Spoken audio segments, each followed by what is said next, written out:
The final bell echoed through Willow Creek High like a sigh of relief. Papers rustled, chairs scraped, and laughter drifted down the hallway as students rushed toward freedom. But inside room 204, the noise faded into a calm silence. Mr. Ethan Cole stood by the blackboard, erasing the last traces of chalk with methodical precision. He was the kind of teacher everyone admired, disciplined, articulate, gentle with his words, but sharp with his lessons. Today's topic had been truth and morality in literature, ironically fitting, though no one realized how close it cut to his reality. Narration slowed as his thoughts surfaced, quiet, deliberate, cold.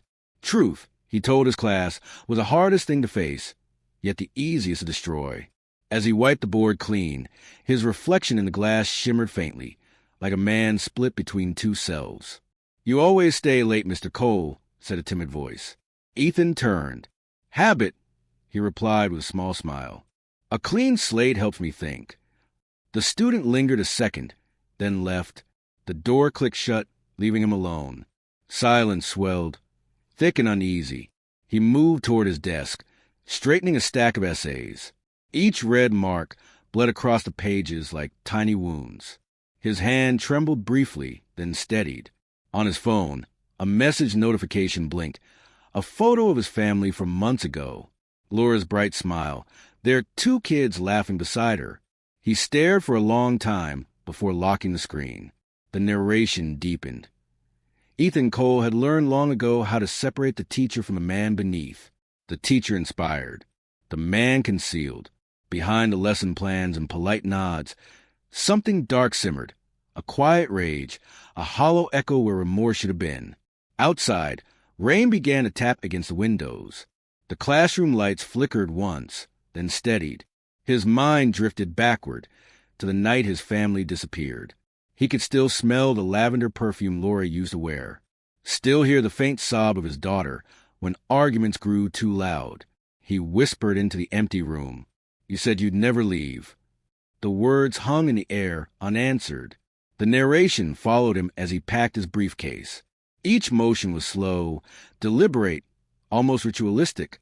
He turned off the lights, but for a moment paused in the darkness, eyes fixed on the faint outline of the family photo tucked inside his planner. He walked down the corridor, passing posters of smiling students and motivational quotes. The walls seemed closing around him, each step echoing with guilt. Outside, thunder rumbled across the sky. Ethan slipped into his car, the rain streaking down the windshield like tears. He adjusted the mirror and saw his reflection, calm, composed, but haunted.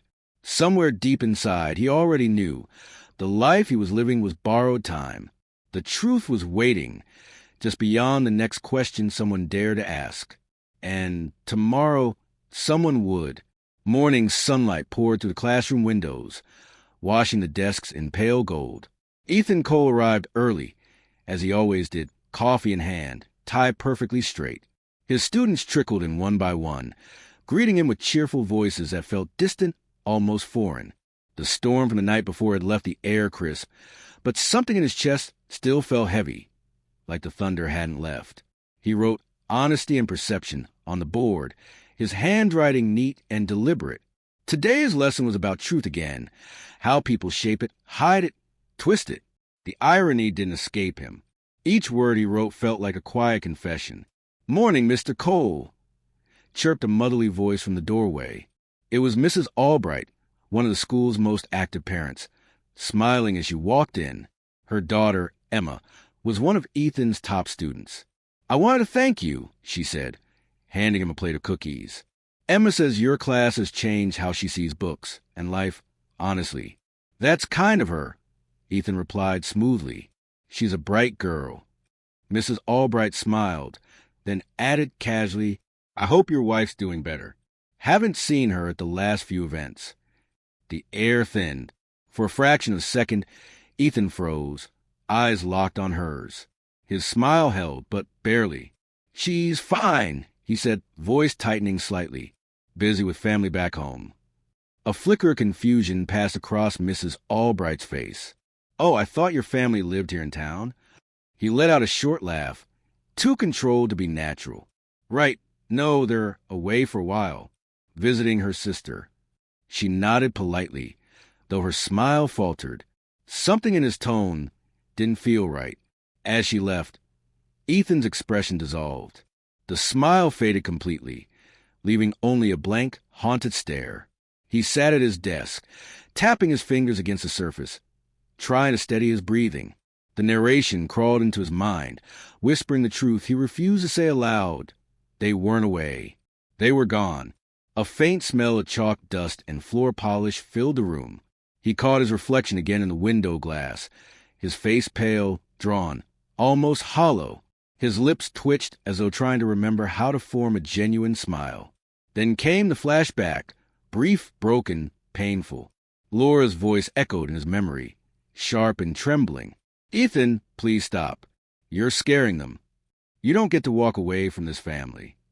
A crash, a scream, silence. He blinked hard and the classroom returned. The clock ticked mercilessly. Students began arriving, their chatter muffled by the storm still raging in his mind. Throughout the lesson, he taught as if nothing had happened. He laughed at jokes, complimented essays, and even told a story about his kids drawing him birthday cards. Fabricated memories to fill the void. But beneath the surface, narration pressed down with quiet dread. Every lie was another brick in the wall, closing around him. After class, Maya Harris, the new substitute teacher, appeared at the door, smiling politely. "Mr. Cole, Principal Turner asked me to shadow your class next week." Ethan nodded, forcing composure. "Of course. Welcome to the team." As she left, her curious eyes lingered a moment too long on his desk, the family photo he kept half hidden under a stack of papers. The frame's glass was cracked. The bell rang again. Students filed out, laughter echoing down the corridor. Ethan sat motionless, staring at the door Mrs. Albright had used earlier. His pulse thudded in his ears. His perfect mask was slipping, and someone had noticed. He stood abruptly, grabbed his coat, and left. Outside, the clouds were gathering again, dark and heavy. And somewhere behind his calm stride and faint smile, the storm within him was ready to break. One knock, one question away. Rain whispered against the windows as Ethan pulled into his driveway. The house stood quiet, dark and hollow, like it had been holding its breath. He sat in the car longer than he should have, watching the rain slide down the windshield in streaks that looked like veins. The faint sound of thunder rolled in the distance, low and tired, as if even the sky pitied him. He unlocked the front door. The smell of bleach and dust greeted him instantly. The lights flickered to life, revealing the same tidy order he maintained religiously. No clutter, no color, no trace of warmth. Every surface gleamed unnaturally clean, yet something about the house still felt contaminated, haunted by memories that refused to die. His footsteps echoed as he walked through the living room. The family photos were gone from the walls, replaced by blank frames, their glass catching the lamplight like empty eyes. He moved past the hallway, toward the one room he never entered unless he had to, the basement door. The narration deepened, cold and slow. Beneath the floorboards, the truth never stays buried. Ethan's hand hovered over the doorknob. He could hear the faint dripping of water below, maybe from a leaking pipe, or maybe something else. His breathing grew shallow. For a moment, he imagined he heard footsteps in the dark beneath him. He forced the door open. The hinges groaned like a warning. "You're not there," he muttered under his breath. "You're gone. You're gone." He descended slowly, the wooden steps creaking under his weight. The basement was dim, lit by a single hanging bulb that swayed slightly with every movement. The air was thick with dampness and the faint scent of earth. In the far corner, beneath a heavy tarp, lay the concrete section he'd poured himself months ago. He'd told neighbors it was for repairs. No one questioned him. He was a respectable teacher, the quiet man who smiled politely and kept his yard trimmed. He crouched beside the cold slab, fingertips brushing the rough surface. The narration pressing closer, whispering guilt like a heartbeat. He told himself it was love that made him do it, that keeping them close was mercy, that silence was peace. He shut his eyes. For a moment, he saw Laura's face again, her tearful eyes staring at him across the kitchen floor, the reflection of fear in them like a mirror he could never shatter completely. "You said we'd always be together," he whispered. His voice cracked. The silence answered back. He stood abruptly, shoving the tarp aside. His breathing quickened, his composure fracturing. He could feel it again, the phantom pulse of the life he'd taken beating beneath the concrete. His mind screamed for quiet, but the echoes wouldn't stop. Then came the sound, a sharp, rhythmic knock. 3 times. Not from the door upstairs, but from the basement wall. Ethan froze. His heart thudded, so hard it hurt. The knocks came again, softer this time, like someone or something trying to get out. "Stop it," he hissed. "Stop." He stumbled back, his foot catching the edge of a floorboard. A hollow thud echoed beneath him. He stared at it, panic flooding his chest. Slowly, he knelt, pressing his palm against the spot. The wood was cool, but the air leaking through the cracks felt warm, wrongly warm. The lights flickered once more and then steadied. The knocking stopped. He stood there in silence, trembling. Finally, he turned off the basement light and closed the door behind him, pressing his back against it as if to hold the darkness inside. His reflection in the hallway mirror looked foreign. Eyes wide, lips trembling, skin pale and clammy. He whispered to himself, almost pleading, "They're gone. It's over." But deep down he knew, nothing buried ever stays buried. And tomorrow, someone new would step closer to truth. The next morning arrived gray and heavy, the kind of morning that felt reluctant to begin. Ethan drove to school in silence, gripping the steering wheel so tightly that his knuckles blanched. He'd barely slept. The echoes from the basement still pulsed in his ears like a metronome of guilt.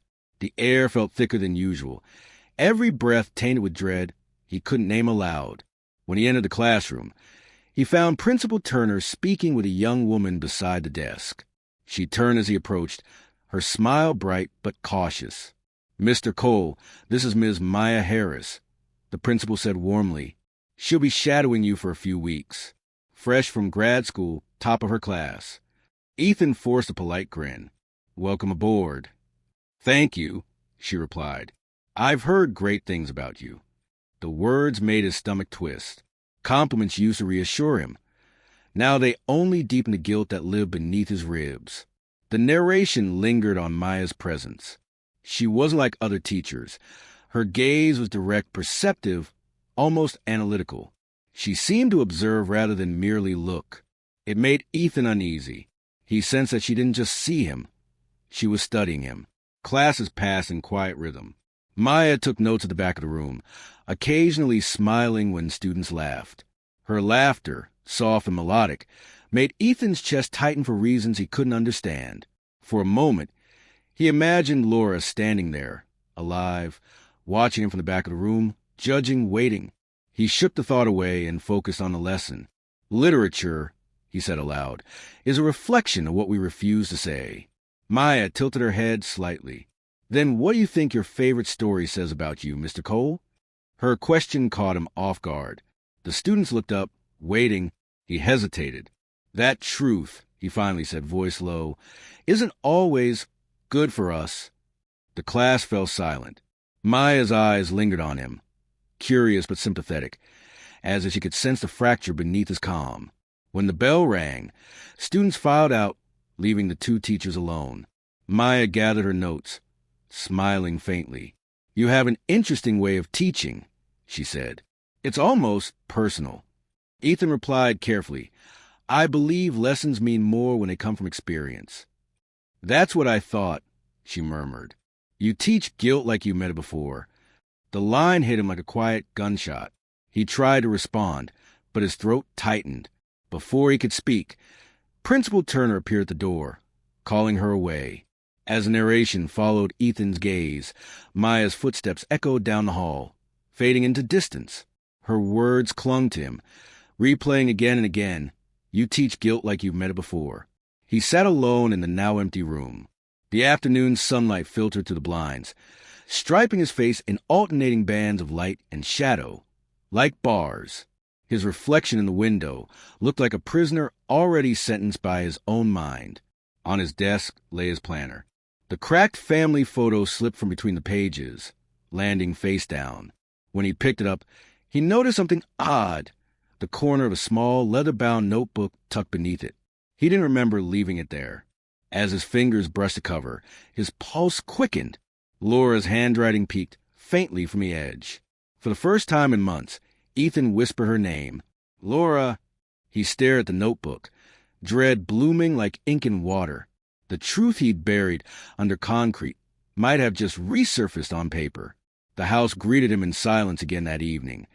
But tonight the silence felt alive, listening. Ethan closed the door softly behind him and leaned against it, gripping the small leather-bound diary he had found under his planner. The edges were worn, the spine cracked, and his wife's handwriting danced across the first page in looping, familiar strokes. He sat at the dining table, the single overhead bulb buzzing faintly above him. His hands trembled as he turned the first page.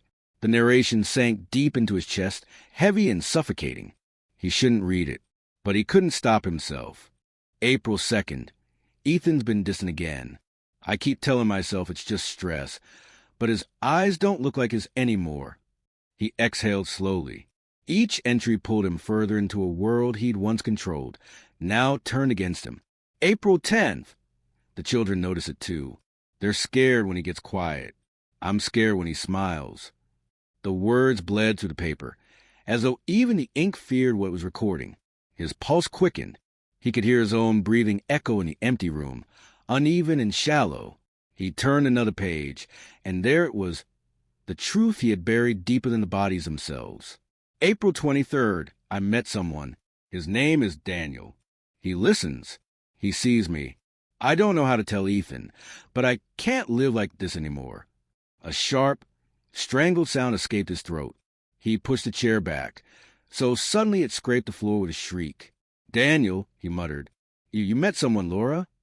His voice cracked between disbelief and fury. The narration trembled with him, rage and sorrow colliding like thunder inside his skull. He slammed the diary shut, but the words refused to stay buried. They swarmed inside his head, whispering through memory and guilt. He could still see her face that night, pleading through tears. "Please, Ethan, just listen." "Who is he?" he demanded. "Who is Daniel?" The flashback hit him like a blow. Her trembling hands, his shaking breath, the glass vase shattering across the floor, their children crying from the stairs. And then silence. Final, heavy, eternal silence. The narration slowed to a cold stillness. That was the night he stopped being Ethan Cole, husband and father. That was the night he became something else entirely. He opened the diary again, unable to resist the pull. Near the end, an unfinished entry waited, written in hurried, panic lines. May 6th, I think he knows. He watches me when I sleep. I keep hearing him in the basement at night. I have to get the kids out. Tomorrow I'll... The sentence stopped there. The page ended mid-stroke, a faint smear of ink trailing off the paper. Ethan's breath stuttered. He pressed his fingers to the page, as if he could finish the sentence for her. But he couldn't. No one could. A soft creak broke the silence. He looked up sharply. The front door had moved slightly, a gust of wind or something else, pushing it open just an inch. He stood, heart pounding, scanning the shadows that pooled along the floorboards. Is someone there? Only the wind answered. Still, he could swear he saw movement, a flicker of light outside, like someone watching through the rain. He stepped to the window, pulling the curtain aside just enough to glimpse the street. Empty, just a faint reflection of his own pale face staring back.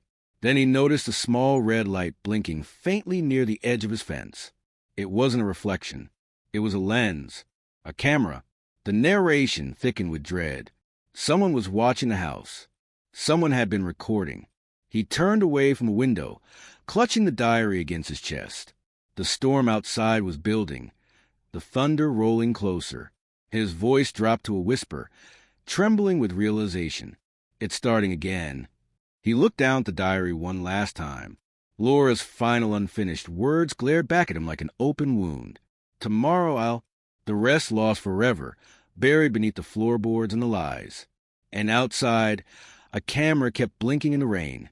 waiting to reveal what he thought would never be seen again. The morning after the storm, Willow Creek buzzed with chatter. A new video was circulating among students. A short, grainy clip filmed from a drone. It showed the outline of a man in the rain, standing behind a house, smoke curling from a fire pit. The caption read, "Creepy neighbor or teacher?" Ethan didn't know about the video yet. He was too busy trying to calm the tremor in his hands as he drove to school. The diary sat locked in his briefcase, but its words had followed him, whispering from the passenger seat. Each page had become a voice he couldn't silence. He arrived to find groups of students huddled over their phones, laughing and gasping in disbelief. Their murmurs formed a low current of tension in the hallway. "Did you see it? It looks just like Mr. Cole's house." "No way. He's too normal for that." He caught fragments as he passed, but didn't slow down. His heart hammered. Every sound seemed sharper, every stare heavier. In the classroom, Maya was already there, scrolling through her phone. She looked up as he entered, her expression unreadable. "Rough morning?" she asked softly. "Just tired," he replied, forcing a smile. "Didn't sleep much." "I saw something strange online," she said, tilting her screen toward him. "Someone posted a drone video. I think it was near your neighborhood." The screen froze mid-frame. There he was, his figure unmistakable even through rain and shadow. He stood beside the fire pit, tossing something dark and unrecognizable into the flames. The light flickered across his face like judgment. Ethan's pulse roared in his ears. "People shouldn't invade others' privacy," he said quickly. "I agree," Maya replied, studying him. "Still, it's unsettling. The police might look into it." The narration tightened around him like a noose. He could feel the ground shifting beneath him, the lie beginning to rot. He excused himself, walking briskly down the hallway to the teacher's lounge. The whispers followed him like a shadow. Inside, he splashed cold water on his face, staring at the mirror. His reflection was pale, eyes hollowed by sleepless guilt. "Calm down," he muttered to himself. "They don't know. No one knows." But the reflection didn't agree. It looked back at him with quiet accusation. The narration slowed, haunting, suffocating. He remembered the night of the fire, the way the flames reflected in the wet grass, the smell of smoke mixed with bleach. He thought he destroyed it all, every trace. But guilt always finds a way to resurrect itself. At lunch, he saw Liam, one of his students, sitting at a table with friends, laughing nervously as they replayed the clip. Ethan's stomach turned. The boy's drone, he recognized it now. He'd seen Liam flying over the schoolyard weeks ago. He approached their table, voice steady but low. "Liam, can I speak with you a moment?" The cafeteria quieted a little. Liam looked startled.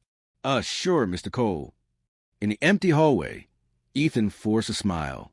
"That video you posted, take it down." "I didn't mean anything by it," Liam stammered. "It just looked weird. People are already sharing it." "Delete it," Ethan interrupted, his tone sharper now. Immediately, the boy hesitated, eyes wide with unease. "You're scaring me, sir." Ethan stepped back, breathing heavily, realizing what he'd just done. His control was slipping again. "I'm sorry," he muttered. "Just delete it, please." Liam nodded quickly and walked away. Ethan returned to his classroom, locking the door behind him. The diary, the camera, the whispers, they were all converging. He could feel the truth clawing at the walls he'd built. He sat at his desk, whispering to himself in the dim light. "You can fix this. You can explain everything." But the narration's voice had grown darker, crueler. He'd begun talking to no one, and to everyone who haunted him. He reached for a pen and a blank page, preparing to write something, anything, to make sense of his unraveling. His hand trembled. He didn't know it yet, but this was where his first confession would begin. That night, the school was silent. The hallways, usually echoing with laughter and footsteps, felt like a mausoleum of secrets. Ethan sat alone in his classroom, lights dimmed, the faint hum of the overhead fan slicing through the quiet. The drone video had spread faster than he imagined. By now, the entire town had probably seen it. He had rehearsed hundreds of lessons in his life, but never this one, the confession. The narration pulsed with dread. He wasn't sure what part of the truth he was ready to tell. The guilt had festered too long, changing shape until even he didn't recognize it. He set up a small camera on his desk, the same one he used to record lectures. The red light blinked like an accusation. He straightened his tie, forced a calm expression, and pressed record. "My name is Ethan Cole," he began softly, "and I've done something terrible." The words echoed in the empty room. His voice trembled, cracking under the weight of memory. He paused, inhaling sharply, trying again. "It wasn't supposed to happen that night. I didn't mean to." He stopped. The narration slowed, thick with hesitation. Even now, he couldn't say their names. The images came instead, his wife's frightened eyes, his daughter's small hand gripping the doorway. He deleted the clip. Started again. "My name is Ethan Cole. I'm a teacher. I've made mistakes, unforgivable ones."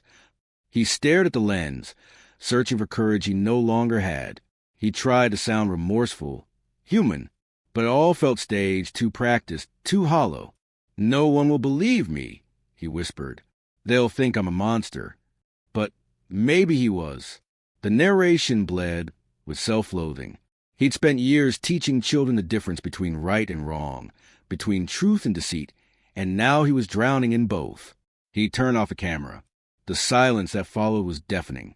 Rain began to tap against the windows again, soft and relentless, like a metronome counting down to his undoing. He spoke to the darkness. "If I tell them, maybe they'll understand, maybe they'll forgive me." A faint sound startled him.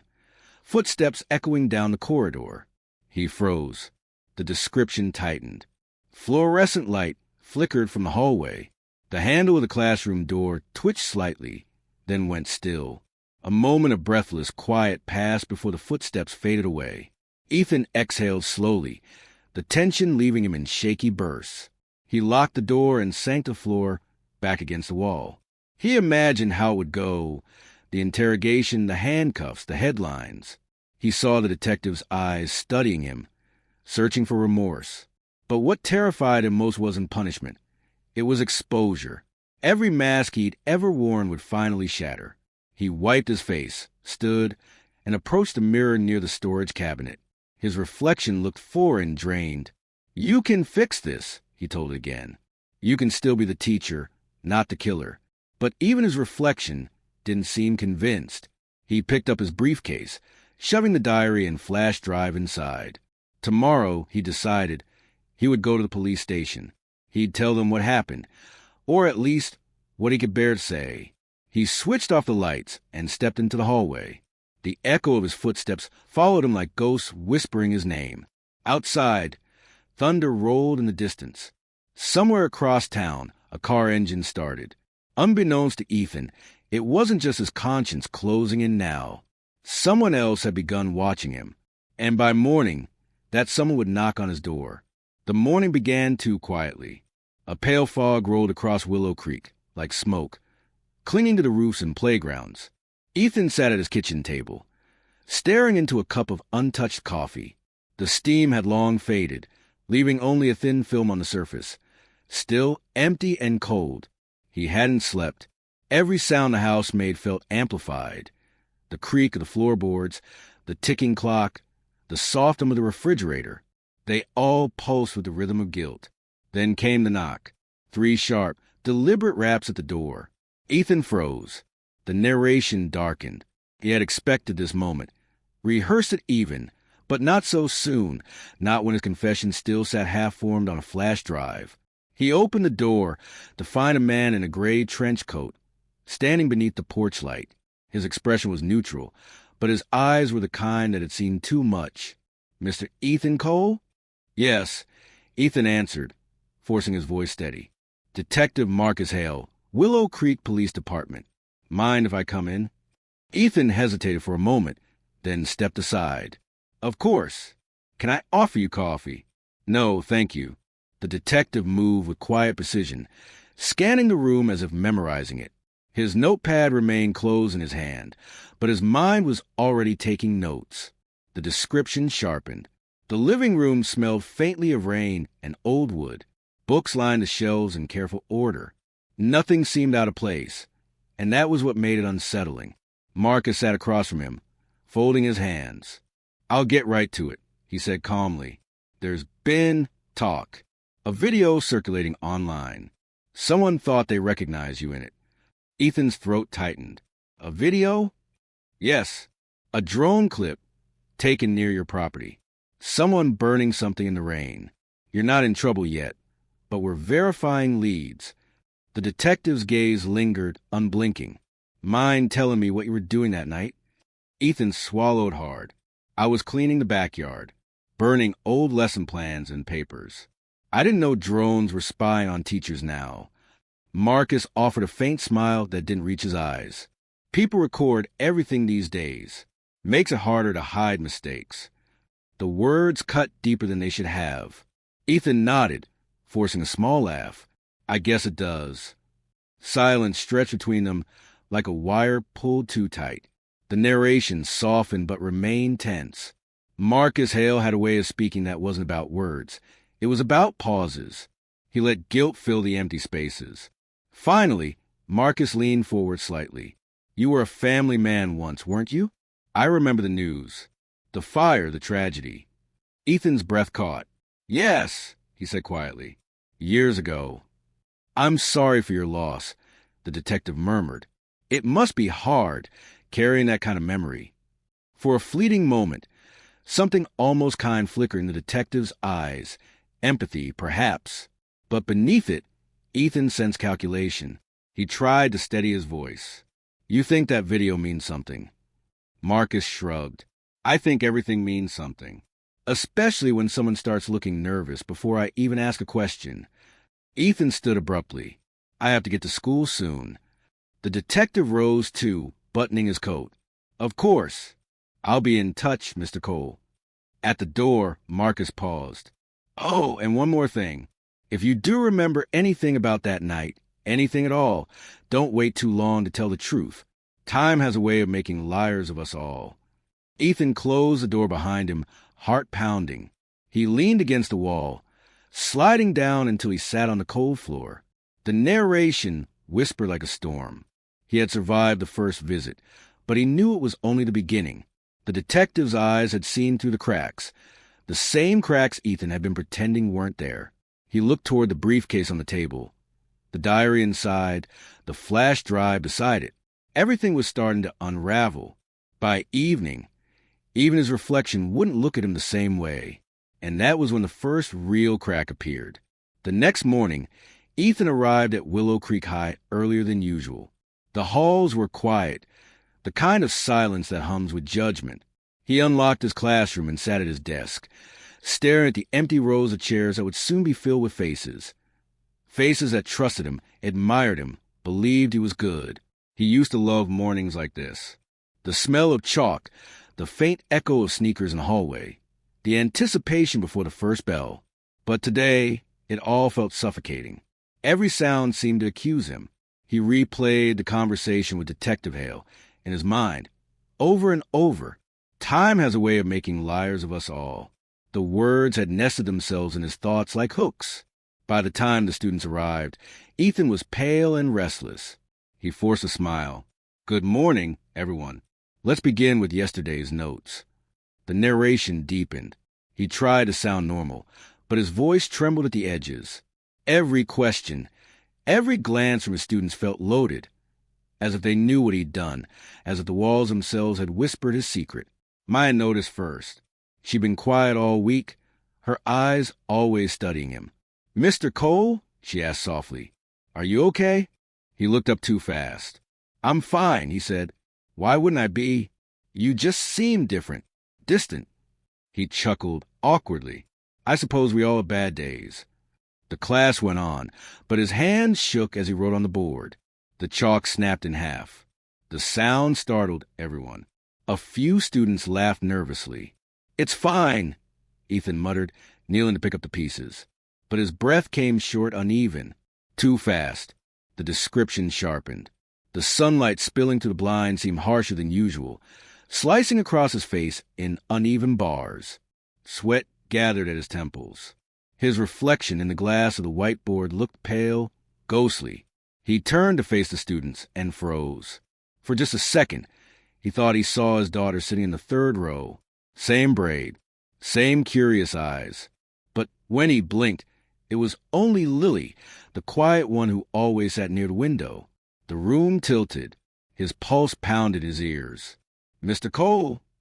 Maya asked again, voice trembling. He gripped the edge of his desk.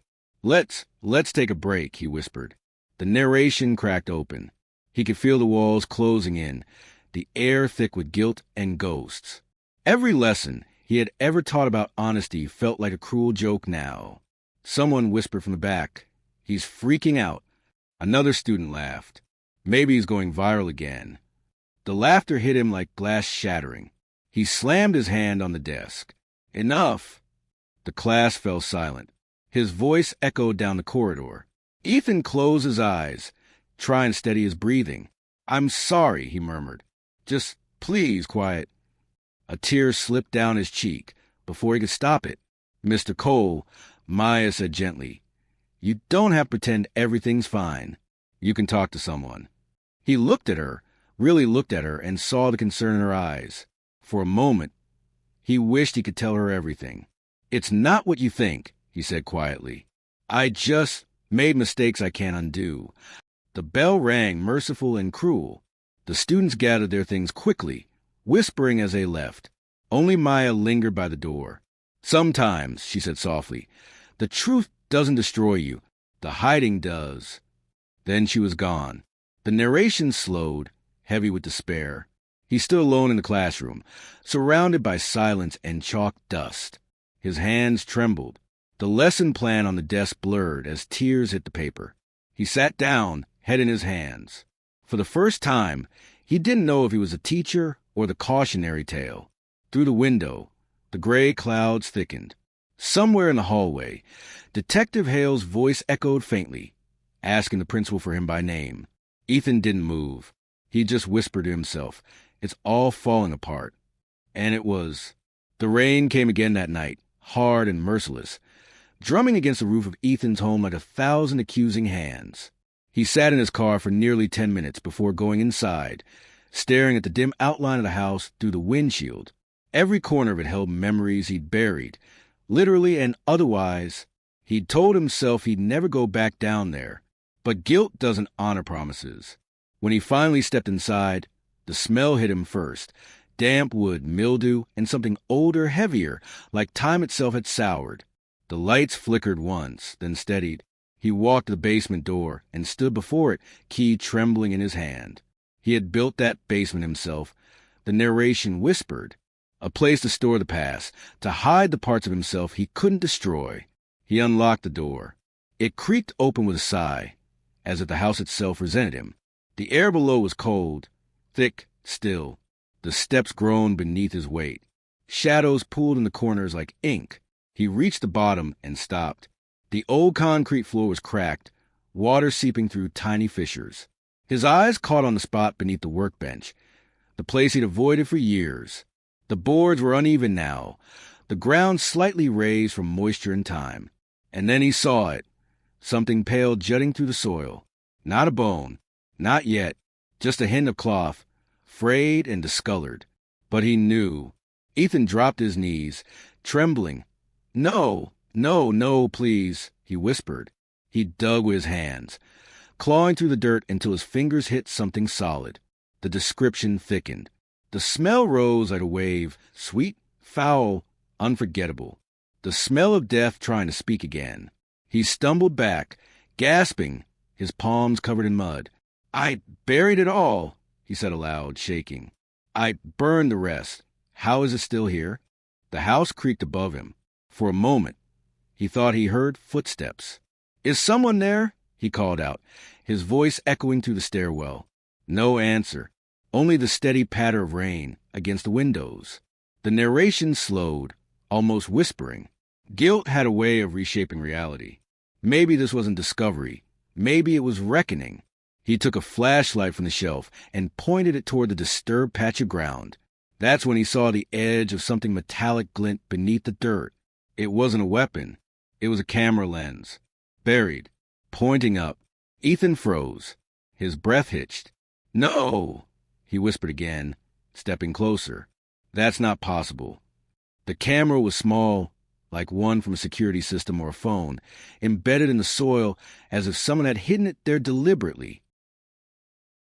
He picked it up, hand shaking, and wiped away the dirt.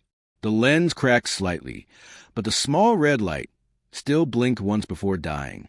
A recording device. Someone had been watching. Who did this? Ethan muttered. "Who's been here?" A soft voice echoed faintly behind him. "I told you, Mr. Cole. Hiding doesn't make it go away." He spun around. The flashlight beam caught a figure at the top of the stairs. Maya.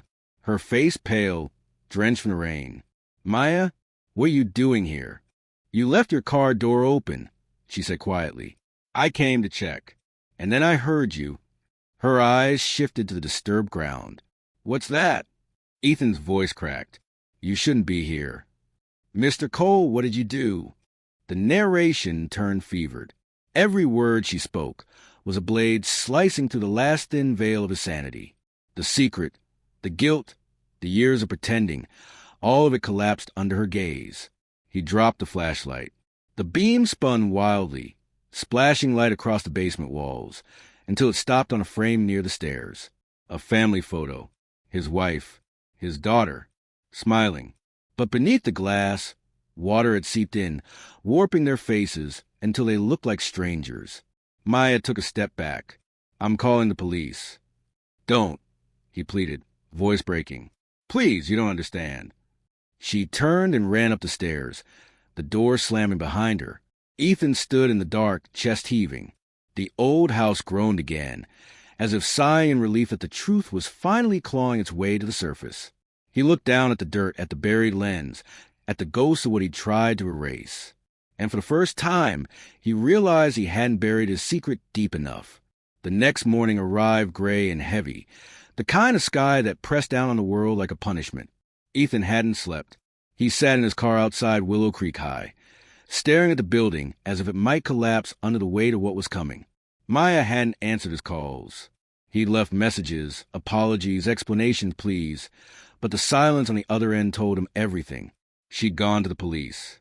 She had to. The narration carried a deep ache. There was no lesson planned for this. No way to rewrite the story once the truth had begun to breathe on its own. He stepped out of the car, the rain clinging to his coat. The morning bell echoed through the halls as he entered, each chime slicing through him like a countdown. The smell of floor polish and wet paper hung in the air. Students passed him in the corridor, their voices blending into a low murmur. He could feel the shift, the looks, the whispers. News traveled fast in small towns, and faster when the subject was scandal. When he reached his classroom, a folded piece of paper was taped to the door. It read in rushed handwriting, "They know." His heart dropped. He ripped the note down, crumpled it, and stepped inside. The description tightened. The room looked the same as always. Rows of empty desks, sunlight filtering weakly through rain-spattered windows, but it no longer felt like his. It felt like a stage waiting for its final act.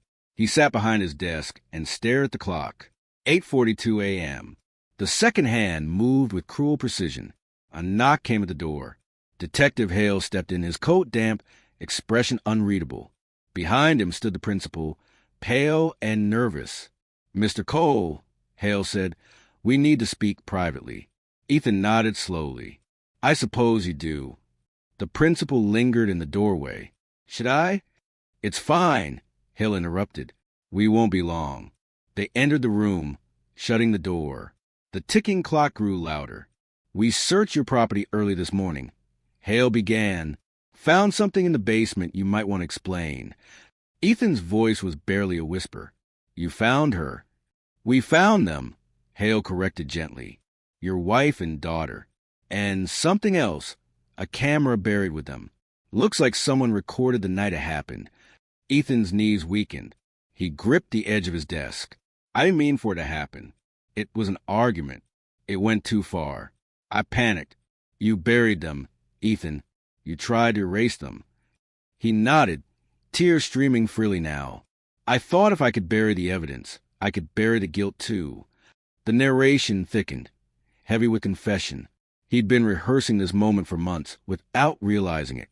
Every class, every smile, every lesson, each one a desperate attempt to prove he was still human. "I see them every night," Ethan whispered. "I talk to them. In the dark. Sometimes I think they talk back." The detective watched him for a long moment. Then he stepped forward and placed a hand on the desk. "It's time, Mr. Cole." Ethan looked toward the clock again, 9 a.m. The bell rang through the building, sharp and hollow. The sound seemed to stretch forever. He closed his eyes.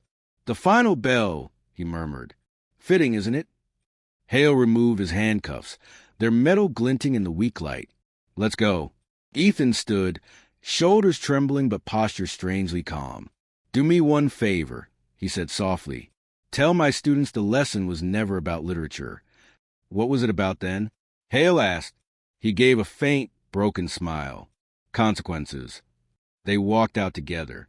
The hallway was empty now, echoing with the faint hum of the school intercom and the rain outside. As they turned the corner, Ethan glanced back once at the classroom door, the note still crumpled in his fist. "They know." He exhaled, almost relieved. Finally, the narration whispered. The pretending was over, and somewhere behind him, the bell echoed one last time, calling the end not just of class, but of everything he'd ever tried to hide. The small, windowless room smelled of disinfectant and stale air.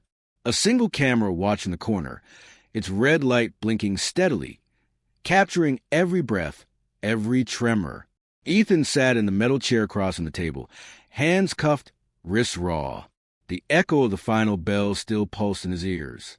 Detective Hale entered quietly, closing the door behind him. He carried a folder thick with photographs, reports, and the truth. His face was calm, too calm. He'd done this hundreds of times before, but this one felt heavier.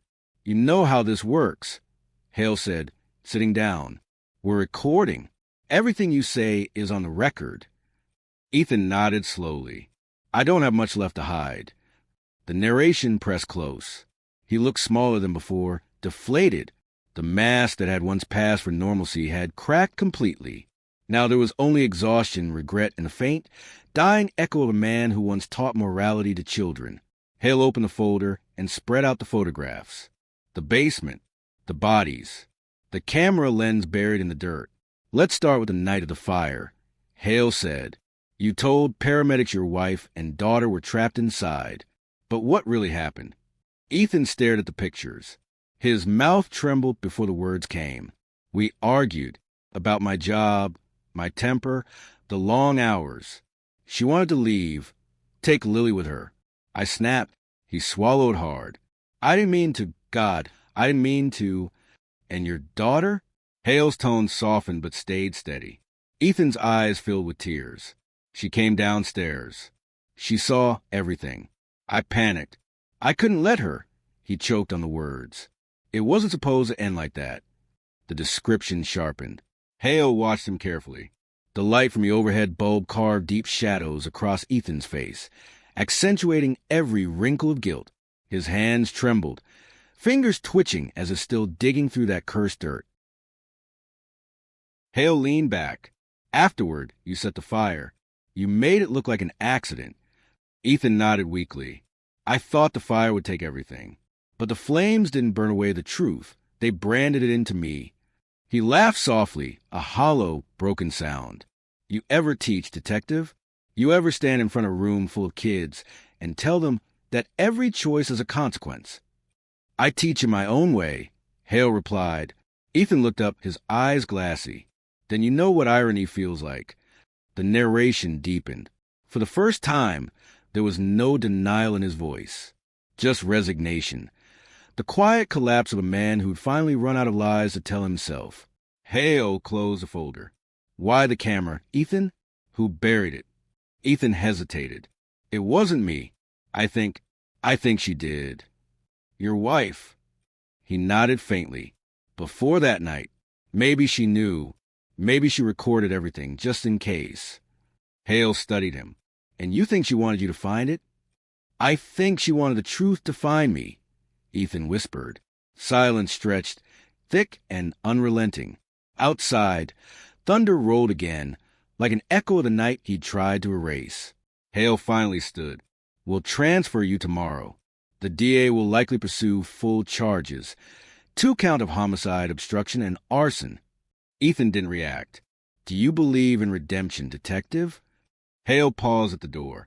"I believe in confession. What you do with it, that's between you and whatever's left of your conscience." The narration lingered. Ethan lowered his head, eyes closing. For the first time in years, there was no performance, no pretense. Just the weight of truth pressing him into the chair. The camera's red light blinked again, steady, unblinking, eternal.